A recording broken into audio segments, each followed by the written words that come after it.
বন্ধুরা, আজকে আমি তোমাদের সাথে শেয়ার করছি যুবসাথী প্রকল্পের যে ফর্ম আছে সেটা তোমরা কিভাবে ফিল আপ করবে। যারা যারা পারছো না সেটা তাদের জন্যই। তো দেখো, প্রথমে আমি ফর্মটা নিয়ে এসেছি আমাদের এখানে যে ক্যাম্প বসেছিল সেখান থেকে। আর তোমরা যারা যারা এখনো পাওনি তারা সাইবার ক্যাফে থেকে অনলাইনেও তুলে নিতে পারো ফর্মটা। এটার দুটো পৃষ্ঠা আছে, দেখতে পাচ্ছ, এটা সেকেন্ড পৃষ্ঠা আর এটা হচ্ছে প্রথম পৃষ্ঠা। তো প্রথম পৃষ্ঠায় তোমরা চলে আসবে, ওপর দিকের কর্নারটা যে ফাঁকা অংশ আছে এখানে তোমাদের পাসপোর্ট সাইজের ছবি লাগাতে হবে। আর ওপরে ভালো করে পড়ে নেবে, প্রথমে ইংরাজির বড় হাতের এই ফর্মটা ফিল আপ করতে হবে, ঠিক আছে। প্রত্যেকটা অক্ষর ইংরাজিরই হবে আর তোমার অক্ষরগুলো সব ক্যাপিটালে হবে, ঠিক আছে। তো চলো প্রথমে শুরু করা যাক। প্রথমেই আছে দেখো, দুয়ারে সরকারের যে রেজিস্ট্রেশন নাম্বারটা বলা হয়েছে, এই রেজিস্ট্রেশন নাম্বারটা যারা জমা নেবে অফিসাররা তারাই এটা বসিয়ে দেবে, এটা তোমাদের কাজ নয়। নিচে আছে আধার নম্বর, এখানে আধার কার্ডটা তোমাদের নাম্বার দিতে হবে। 4টে করে যে সংখ্যা আছে তোমাদের পুরোটাই কিন্তু এই ঘরগুলোর মধ্যেই করতে হবে, স্পেস দেবে না, পরপর লিখে যাবে, ঠিক আছে। তারপরে দেখো, মাধ্যমিকে তোমার যে নাম ছিল সেই নামটাই দেবে। যদি স্পেলিং চেঞ্জ কিছু হয়ে থাকে সেটা তোমরা ভালো করে দেখে নেবে, নিয়ে এখানটায় লিখবে। পুরোটাই কিন্তু ক্যাপিটালে লিখবে। এখান থেকে ধরো 4 অক্ষরের তোমাদের নাম 4টে ঘরে লিখলে, একটা ঘর ফাঁকা দিয়ে তোমাদের টাইটেলটা লিখবে। তারপরে দেখো, মোবাইল নাম্বার, এটা লিঙ্ক উইথ ব্যাঙ্ক অ্যাকাউন্ট, মানে তোমার ব্যাঙ্ক অ্যাকাউন্টের সাথে যে নাম্বারটা যোগ আছে সেই নাম্বারটা কিন্তু দেবে, ঠিক আছে। তারপর দেখো, ইমেল আইডি, এটা যদি তোমাদের থাকে তাহলে দেবে, যাদের যাদের নেই তাদের দেওয়ার দরকার নেই, ঘরটা ফাঁকা রেখে দেবে। তারপর হচ্ছে জেন্ডার, তোমরা কোন জেন্ডারে লিখে দেবে, ছেলে হলে মেল দেবে, ফিমেল হলে ফিমেল দেবে, এই ঘরগুলোর মধ্যে টিক দেবে, ঠিক আছে। তারপর হচ্ছে দেখো, ডেট অফ বার্থ, এখানে দেওয়া আছে যেমন পরপর এটা লিখে দেবে, প্রথমে তারিখ, তারপর মাস, তারপর বছর। এই বছরটার সাথে 2026-এর যে বছর আছে এটা মাইনাস করবে, সেটা করে তোমার এপ্রিল মাসে যে বয়সটা হবে সেইটাই এখানটায় লিখবে, কত বছর বয়স হচ্ছে এখানটায় লিখবে, ঠিক আছে।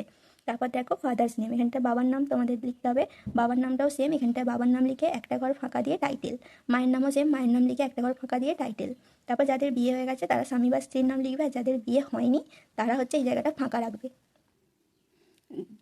স্বামীরা তাদের স্ত্রীর নাম লিখবে আর স্ত্রীরা তাদের স্বামীর নামটা লিখবে।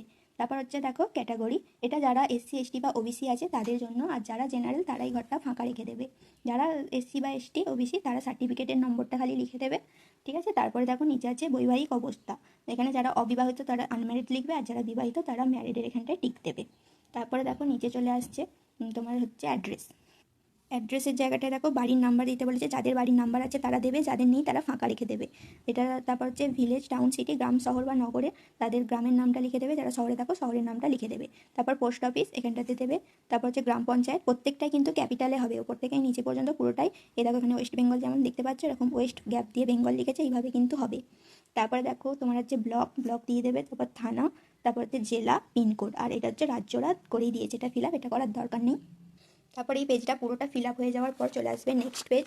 তো নেক্সট পেজটাতে দেখো আছে, এখানটায় হচ্ছে তোমার এক্সামের ডিটেলস। মাধ্যমিক পরীক্ষা তোমরা দিয়েছো যেহেতু তারাই তো ফর্মটা ফিল আপ করবে, তো তারা এখানে দেখো অ্যাডমিট কার্ডটা নিয়ে নেবে, তোমাদের অ্যাডমিট কার্ডের রোল সংখ্যা যেটা ছিল সেটা দেবে, আর কোন বছরে তোমরা মাধ্যমিক পাস করেছো সেই বছরটা কিন্তু এখানটায় দেবে। তারপর দেখো, বোর্ড, তোমরা কোন বোর্ড থেকে পরীক্ষা দিয়েছো সেটা বলবে, এই টিক মারবে। এই যে ফাঁকা জায়গাটা দেখতে পাচ্ছ এই জায়গাগুলোতে টিক মারবে এখানে। তারপর হচ্ছে এডুকেশন কোয়ালিফিকেশান, তোমাদের শিক্ষাগত যোগ্যতা সর্বোচ্চ কত, লাস্ট তোমরা কত কী পর্যন্ত পড়েছো সেটা এখানটাতে লিখবে। আর তোমাদের বর্তমান পেশা, এই পেশার জায়গাটা অনেকের বুঝতে অসুবিধা হচ্ছে। পেশা দেখো, যেহেতু এটা হচ্ছে বেকার ভাতা, তো তাই এখানে আনএমপ্লয়েড কথাটা লিখবে তোমরা। তো এখানটা ব্যাংকের ডিটেলস হয়ে যাওয়ার পর দেখো, এখানে সরকারি কোনো ভাতা বা সুযোগ সুবিধা পাও কি না, শিক্ষাগত যোগ্য মানে সুবিধা আর বৃত্তি ছাড়া যদি কিছু পাও তাহলে এখানটায় হ্যাঁ দেবে, দিয়ে নিচেটা লিখবে যে তুমি কিসের জন্য কী পাও। আর যারা কিছু পাও না সেখানটায় তারা টিক মারবে, দিয়ে এখানটা কিছু করার দরকার নেই তাদের।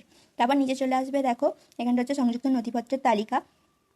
তো এখানটাতে তোমাদের যে যে জেরক্স কপিগুলো দিতে হবে সেগুলো এখানটার মধ্যেই দেয়া আছে, ঠিক আছে, এগুলোতে টিক মারতে হবে। তো এটা মাধ্যমিকের যে তোমাদের অ্যাডমিট কার্ড আছে সেটার একটা জেরক্স লাগবে, তার জন্য এখানটায় টিক মারবে। এখানটায় হচ্ছে তোমাদের শিক্ষাগত যে যোগ্যতা সার্টিফিকেট, মানে মাধ্যমিক পরীক্ষার যে মার্কশিট আছে আর তার সার্টিফিকেট আছে সেটা লাগবে, এখানে টিক মারবে। আর ওটার একটা জেরক্স করে নেবে। আধার কার্ডের কপি এখানে আছে, যাদের আছে তারা টিক মারবে, আশা করি সবাইরই আছে এই জিনিসগুলো যারা যারা মাধ্যমিক দিয়েছো। তো আধার কার্ডের কপির এখানে টিক মারবে, একটা জেরক্স নেবে, আর ভোটার কার্ডের একটা কপি নেবে, আর এখানে টিক মারবে, জেরক্স করবে। তো এইগুলো সব কটা জেরক্স করবে। আর তারপরে আছে দেখো, এখানে হচ্ছে ব্যাংকের বইয়ের প্রথম পাতা, ব্যাংকের বইয়ের যে পাতাটায় দেখবে আইএফএসসি কোড লেখা আছে সেই পাতাটা সমেত তোমরা কিন্তু জেরক্স করবে, আর না হলে কিন্তু নেবে না।